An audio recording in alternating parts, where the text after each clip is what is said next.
নারায়ে রিসালাত।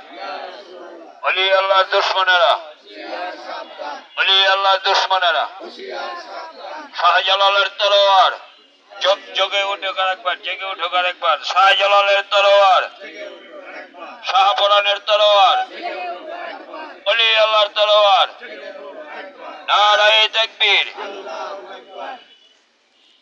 আমাদের আল্লামা শেখ রফিকুল ইসলাম বাঙালি চিশতি সার্বজনীন তরিকত সুফি ফাউন্ডেশনের বাংলাদেশে যে আহ্বায়ক, ওনার নেতৃত্বে বিভিন্ন জেলায় অলি আউলিয়াদের যতগুলো দরগা মাজার ভাঙচুর ক্ষতিগ্রস্ত হয়েছে তাহার সংস্কার ও পুনর্নির্মাণের দাবিতে বিভিন্ন দরবার শরীফের পীর মাশায়েখ ও বাউল শিল্পীদের গোষ্ঠীর সমন্বয়ে কেন্দ্রীয় শহীদ মিনার ঢাকা বিশ্ববিদ্যালয় আজ 27শে সেপ্টেম্বর ও শুক্রবার আমরা আমাদের যে আল্লামা শেখ রফিকুল ইসলাম বাঙালি চিশতি ভাইয়ের কিছু বক্তব্য শুনব। আউযু বিল্লাহি মিনাশ শাইতানির রাজিম। বিসমিল্লাহির রহমানির রহিম। আজ আমরা উপস্থিত হয়েছি শহীদ মিনার, কেন্দ্রীয় শহীদ মিনারে, ঢাকা বিশ্ববিদ্যালয় প্রাঙ্গণে। সেই সভাতে জেলার, বাংলাদেশের বিভিন্ন জেলার মধ্যে আপনারা ইতিমধ্যে দেখেছেন যে আমাদের যে সমস্ত পীর ওলি আবদাল গাউস কুতুব রাকিব নাকিব বৈষ্ণব সাধু গোসাই যারা আছেন, তো সেই সমস্ত ওলিদের মাঝার ভাঙচুর করা হয়েছে। একটি মহল, দুর্বৃত্ত বাহিনী, তো সেই সমস্ত ব্যক্তি শুধু মাজারই ভাঙেনি, প্রত্যেকটি অলির আশেকান জাকেরান ভক্ত যারা রয়েছে তাদের দেহ এবং মন দুটোই তাদের আঘাত করেছে। এই আঘাতের মধ্যে আমরা নিপীড়ন নির্যাতনের শিকার হয়েছি। আমরা ঘরে থাকার মতো পরিস্থিতি আমাদের নেই, তারপরেও আমরা রাস্তায় আমাদেরকে বাধ্য করেছে বের করার জন্য। আমরা বেরোয়েছি রাজপথে। আজ এই সমাবেশ গণমানুষের সমাবেশ, আজ এই সমাবেশ আল্লাহর অলির সমাবেশ, আজ এই সমাবেশ পাকপাঞ্জতনের সমাবেশ। আজ এই সমাবেশ পৃথিবীর মধ্যে যত পীর অলি গাউস কুতুব রাকিব নাকিব বৈষ্ণব সাধু গুরু গোসাই পাগল মস্তান আছেন, সবার একত্রিত একটি সমাবেশ, শান্তিপূর্ণ সমাবেশ। এর মধ্যে আমরা যে দাবিটি নিয়েছি, বাংলাদেশ অন্তর্বর্তীকালীন সরকার বর্তমান ডক্টর প্রধান ইউনূস সাহেবের এবং অন্যান্য উপদেষ্টা মণ্ডলী যারা আছেন তাদের প্রতি আমাদের দৃষ্টি রেখে আমি বলতে চাই যে তাদের প্রতি আমাদের গভীর শ্রদ্ধা, গভীর প্রেম ভক্তি রইল।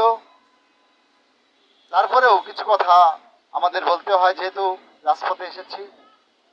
আমাদের যে সমস্ত মাজারগুলো ভাঙচুর করা হয়েছে, সেই মাজারগুলো যাতে বাংলাদেশের বর্তমান অন্তর্বর্তীকালীন সরকার দায়িত্বে যারা আছেন তারা পূর্ণ নির্মাণ সংস্কারের দাবি নিয়ে আজকে শহীদ মিনারে এসেছে। এই জন্য আমাদের সেই সমস্ত মাজার, আমরা এদেশের রাজনীতি করতে আসিনি, রাজনীতি করতে চাই না। এটা আমার দিনের রাসূল আহমদ মুস্তাফা মোহাম্মদ মুস্তাফা সাল্লাল্লাহু আলাইহি ওয়াসাল্লামও করেননি এবং পাক পাঞ্জাতন কেউ করেননি। তার অনুসারী যারা ওলিয়া উলিয়া দুনিয়ার মধ্যে আগমন করেছে তারাও কেউ করেনি, বরঞ্চ ওলিয়া উলিয়ারা কাউকে ক্ষমতা দিয়ে এসেছেন। এবং শুধু তাই না, ইব্রাহিম আদম বালকির শহরের বাদশাহ ছিলেন, উনি সেই শহর বাদশাহী ফেলে উনি ফকিরি বেশে বাংলাদেশের মধ্যে ইসলাম প্রচার করেছেন। ঠিক কিনা সবাই?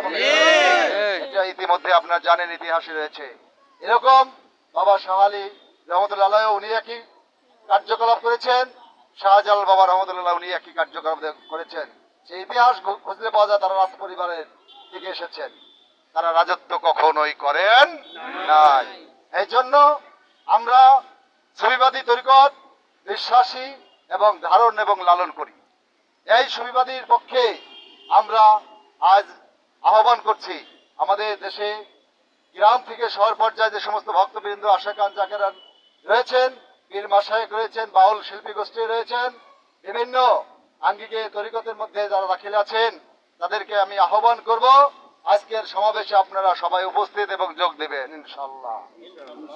এই জন্য আমরা অন্তর্বর্তীকালীন সরকারের কাছে এটাই আমরা দাবি করব যে যতগুলি মাজার ভেঙেছে আপনি সেই মাজারগুলো আমাদের পুনর্নির্মাণ করে দিবেন, এই আশাবাদী রেখে আমি আপনাদের কাছে আশাবাদী রাখবো এবং আমরা রাখবো, এটাই দাবি।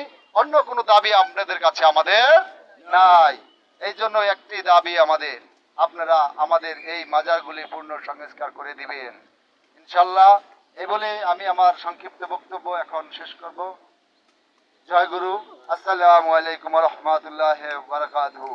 বাফাজলে পাকওয়ান জাতন ইয়ালি ইয়ালি মুশকিল কুশাবা লা ইলাহা ইল্লাল্লাহ। বাফাজলে পাকওয়ান জাতন ইয়ালি ইয়ালি মুশকিল কুশাবা লা ইলাহা ইল্লাল্লাহ। বাফাজলে পাকওয়ান জাতন ইয়ালি ইয়ালি মুশকিল কুশাবা লা ইলাহা ইল্লাল্লাহ।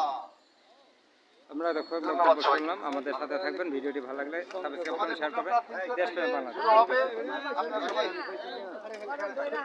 ভালো লাগবে না।